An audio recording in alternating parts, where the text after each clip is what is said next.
Every summer, we see record-breaker transfers, crazy fees, and clubs that are promising the world. But a few months later, reality kicks in. Today, we're breaking down the top 10 worst performing summer transfers of this current 25-26 season. Players costing millions, arriving with a lot of hype, and so far, barely done a thing. I'm Midz MB, and if you're into sharp football takes, make sure you hit subscribe to join MB United. Comment down below. As I'm going along in this video, do you agree or disagree with my takes? But before we start, here's how I rank them. 1. Size of the fee. 2. What they've actually been able to produce on the pitch. 3. How it compares to their seasons last year. And number 4. Whether the clubs are getting any value at all.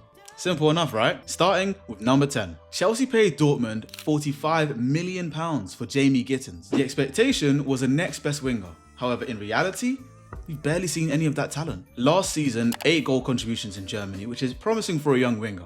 But this season so far, nothing. It's another case of Chelsea's talent bought for tomorrow, but used never. If he doesn't find consistency soon or improve his performances, he risks ending up on Chelsea's what if list. And trust me, it's a long list. Number 9. James Trafford to Manchester City. From Burnley's #1 goalkeeper to City's forgotten man, James Trafford has barely touched the ball this season. And when he has, he's looked nervous. Now, at the time, it might have seemed like a good move, but City went out and splashed on world's best goalkeeper, Gigi Donnarumma. And since then, it's completely stalled his development. It's even left fans asking, why did City sign him? To save his career and get a shot at maybe making the World Cup, a January loan is essential. Number 8.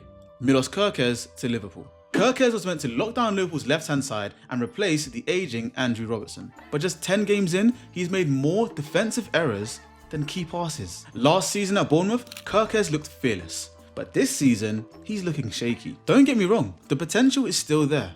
But for £34 million, Liverpool expected readiness, not more adjustment. Number 7. Anthony Elanga to Newcastle. Now, Elanga's story hurts because we all wanted this one to work. Cast aside at Manchester United, found his feet at Nottingham Forest, and looked to elevate his game at Newcastle. A massive 11 assists last season, but so far, he's got nothing on the board. He's got speed, he's got energy, he's got drive, but he needs that final third calmness. And for £52 million, Newcastle expected all of this to be in place. But instead, it's been a rocky start.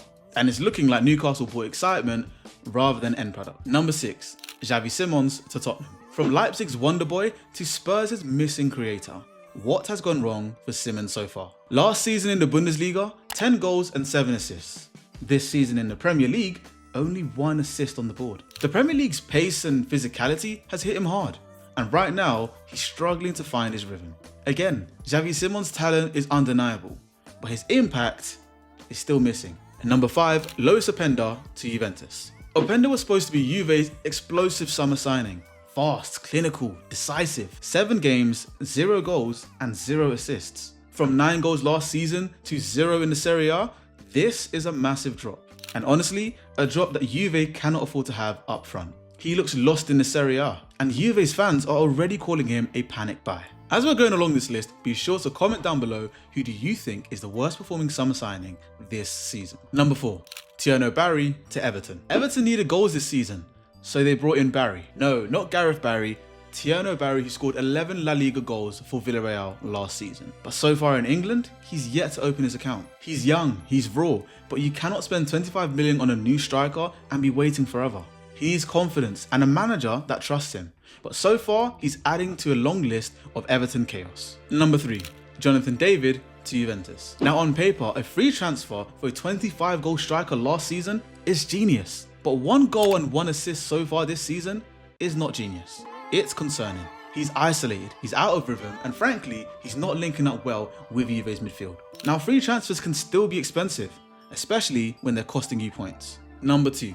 Yoane Wissa to Newcastle. Newcastle spent over £50 million to bring in Yoane Wissa, the man who's supposed to add pace and punch to their front line. Last season, Wissa got 19 goals and 4 assists for Brentford, and quietly made himself one of the league's most exciting strikers. But this year, I think everyone's forgotten that he's gone to Newcastle. He struggled with injuries, and with AFCON round the corner, he's yet to disappear from Newcastle again for around a month, maybe 2. For Newcastle, that's a nightmare.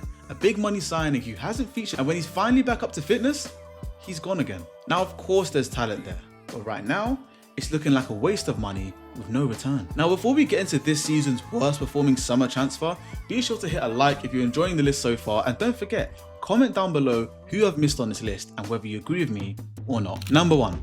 Alexander Isak to Liverpool. And to be fair, it couldn't really be anyone else. Last season, he racked up over 20 Premier League goals, showing elite form. But this season, he's yet to open his account in the Premier League. He was meant to replace Salah's output, but right now, it looks like more money wasted by the Reds. Dare I say, he's barely been replacing Darwin Núñez? He looks isolated, off rhythm, and he simply just hasn't been featuring enough for Liverpool. And even when he does feature, the chemistry with all of the other players just doesn't seem there. At £125 million, it is the biggest gamble of the season. And with Hugo Ekitike showing fine form, it looks like a gamble that they should not have placed. Liverpool fans, I hope I'm wrong at the end of the season. So why are there so many flops? Is it the pressure? Is it the expectation? Or is it the large rise in transfer fees? Clubs want instant impact, especially when they're forking out millions and millions. But in football, it just doesn't seem to work like that. The right fit matters more than the name, and value matters more than the headlines. So that's my list. The top 10 worst performing signings of the summer so far. So did I get it right? Or are you disappointed with my list? Who do you think has been one of the worst summer transfers this summer? Comment all of your takes down below, and if you enjoyed this list, smash a massive like on this video, and also subscribe to MB United to join a host of football lovers that enjoy sharp takes, top 10 lists, and everything in between. I'm Midz MB, thank you for watching, and until next time, keep it real, and I'll see you when I see you in a bit.